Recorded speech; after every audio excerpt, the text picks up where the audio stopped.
Bonjour à tous et bienvenue sur Big Boy Perche, toujours pour vous parler de mes techniques et approches favorites au bord de l'eau. Alors aujourd'hui, je vais vous parler du comportement des gros brochets en fait. Comment faire réagir les gros brochets, vous savez, ces fameux gros poissons qui suivent nos leurres jusqu'à nos pieds et repartent nonchalamment. Ça peut paraître frustrant, mais il y a plein d'approches, plein de techniques en fait pour pouvoir déclencher des attaques. C'est pas parce que le poisson nous a vus que c'est foutu quoi en fait. Le brochet est un poisson tellement agressif que voilà, il y a vraiment plein de petites techniques, plein d'approches pour pouvoir les déclencher. Euh, pour parler de gros poissons, de gros brochets, en fait, quand on pêche du bord, moi je trouve que 80 cm pour un brochet, c'est déjà pas mal. Donc voilà ma vision des gros brochets, c'est au-dessus de 80 cm. Moi je vais parler en fait du comportement des brochets dans des petites et moyennes pièces d'eau et des petites et moyennes rivières. Parce que dans les grands lacs et les grands fleuves, en fait, les brochets ont un comportement vraiment différent. Et pour cette approche que je vais vous parler de faire déclencher les attaques sur les brochets, euh, voilà, moi j'ai plus d'expérience sur les petites et moyennes pièces d'eau. Et en plus, je trouve que l'approche est vraiment plus pratique pour déclencher ces fameuses attaques d'agressivité. Comme je l'ai dit dans mes dernières vidéos, en fait, je vous ai parlé des attaques alimentaires, des attaques alimentaires, des attaques réflexes et des attaques d'agressivité. Alors pour les gros brochets, les attaques réflexes, c'est assez compliqué, je trouve. Pour les attaques alimentaires, c'est pas forcément, dans le premier sujet que je vais vous parler, c'est pas forcément ce qu'on recherche, vu qu'on l'a vu le poisson et qu'il a refusé notre leurre, il est reparti nonchalamment. La victoire en soi, c'est qu'en fait, on a réussi à faire déplacer ce poisson. Ce qui est énorme parce que qui dit un gros brochet, c'est un super prédateur. Il faut le voir un peu comme un ours ou un lion, c'est-à-dire qu'il ne va pas se déplacer pour rien. Il ne va pas brûler des calories pour rien, et là c'est déjà pas mal, il s'est déplacé. Donc on sait qu'on est sur sa zone de chasse et qu'il repart sur sa zone de confort, sur sa zone de repos. Voilà. Donc ce qui fait qu'on sait, on pose le décor, on sait qu'on est sur déjà on est bien, on est sur la bonne zone. Euh, donc moi ce que je préfère tabler c'est sur les attaques d'agressivité. Et chez le brochet c'est un poisson hyper agressif, hyper territorial. C'est un poisson qui aura son territoire, sa zone de repos, sa zone de confort. Donc donc c'est assez simple. Là on sait qu'on est sur cette zone. Et dans les petites et moyennes pièces d'eau, cette zone, plus la pièce d'eau est petite, et plus cette zone de confort et sa zone de chasse est restreinte. Et pareil au niveau de la saison, ça va évoluer, c'est-à-dire que ça va pas être forcément cette même zone. Mais voilà, petit plan d'eau, petite rivière, cette zone va être très restreinte. Ça va être facile de localiser le poisson qui vous a suivi, c'est facile de localiser l'endroit où il se repose. Ça, ce sera pour la deuxième partie, c'est quand on n'a pas réussi à faire au départ attaquer le poisson. Pour la première partie, en fait, moi je vais utiliser, quand j'ai repéré le poisson qui repart, où j'ai perdu de vue le poisson, je vais changer de leurre, je vais mettre un leurre plus gros. Alors quand je dis plus gros, ça va être au-dessus de 20 cm minimum. Maintenant, on a des poissons nageurs qui font au-dessus de 30 cm. Ça va être pour but, en fait, c'est de déclencher des attaques d'agressivité sur la concurrence alimentaire. Et je vais utiliser des coloris assez flashy pour vraiment rentrer en agressivité avec le poisson. Alors, voilà, c'est vraiment une taille minimum pour moi, je trouve, pour déclencher les attaques d'agressivité. Voilà, ça va être des leurres assez flashy, assez bruyants, qui vont déplacer de l'eau. Et je vais faire des animations, différentes animations. Je vais soit partir lentement, faire des animations agressives, rapides.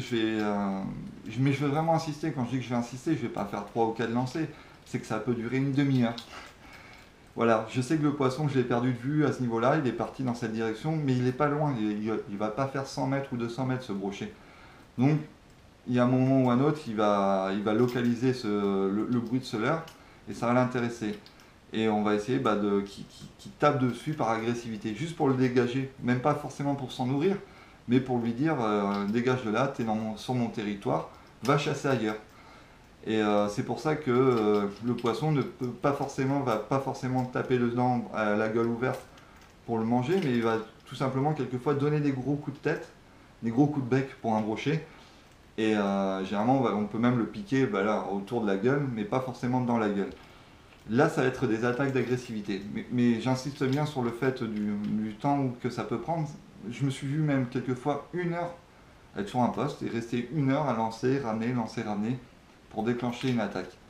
Et à 90% des cas, j'ai réussi, à un moment ou un autre, le poisson va retaper dans votre leurre. On va pas forcément réussir à le ferrer, mais il va retaper. Donc déjà, encore une fois, c'est une victoire, on fait réagir le poisson. Pour les 10% de fois qui restent où le poisson ne va pas réattaquer dessus, bah c'est pas grave, je sais que ce secteur, il y a un gros brochet, il y a un gros spécimen, et bien je note, je sais qu'il est là. Je retournerai soit le lendemain, soit un jour, quelques jours après, mais je sais qu'il est là. Par contre, j'aurai une approche différente, c'est-à-dire que là, je vais changer directement, parce que je ne sais plus où le poisson il est, si je reviens le lendemain ou un autre jour. Je sais qu'il est dans une zone, mais précisément, je ne sais plus. Je ne sais plus dans quelle direction il est vraiment. Donc là, je vais utiliser, personnellement, je vais utiliser, alors dans ces cas-là, des leurres de surface. Je vais utiliser des leurres les plus bruyants qui existent. Ah, des leurres voilà, qui brassent, qui font énormément de bruit avec des hélices, des palettes, le truc le plus bruyant qui puisse exister.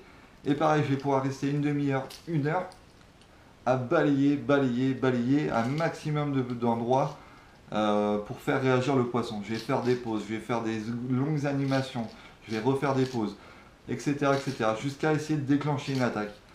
Encore une fois, d'emblée, c'est pas gagné d'avance, mais le brochet est vraiment un poisson tellement territorial qu'à un moment ou à un autre, il va péter un câble et il va venir sanctionner ce leurre qui fait énormément de bruit, qui veut dégager de son secteur.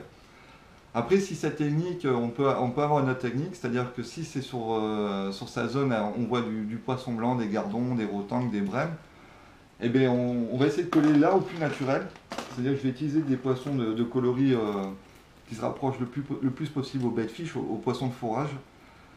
Et par contre, je vais essayer d'utiliser toujours des tailles assez grosses. C'est-à-dire que si dans sa zone de chasse, il y a des petits gardons de 10 cm, eh bien, je vais en proposer un de 20. Et sur ce poisson de 20 cm, je vais faire des animations très lentes. C'est-à-dire que même pendant 3 minutes, je vais faire des pauses sans animer. Ou animer sur place. Parce que vu que c'est un super prédateur, le brochet, comme je vous ai dit, les ours ou les lions, c'est-à-dire que c'est limite charognard. C'est-à-dire qu'il va se déplacer, mais vraiment au strict minimum. Si la possibilité d'avoir quelque chose sans courir après, bah, tant mieux pour lui. C'est-à-dire que là, il voit des petits bait fish, des petits gardons de 10 cm qui partent dans tous les sens. Il dit tiens, voilà un gros qui lui nage difficilement, qui est en train de crever, qui va pas bien, ben, je vais plutôt le sanctionner. La nature est comme ça, généralement c'est les proies les blessés, les plus mal en point qui partent en premier. Voilà, mais pour les poissons c'est la même chose. C'est-à-dire que le brochet, lui, ben, il va préférer attaquer une proie blessée, une proie faible.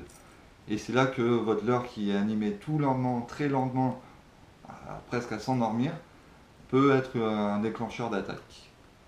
Donc voilà, ça c'est mes 3 approches que j'ai généralement quand j'ai vu le poisson ou quand je suppose que le poisson est à un endroit précis. C'est mes 3 façons d'animer et mes 3 sélections de leurre à peu près que j'utilise pour faire déclencher ces gros brochets.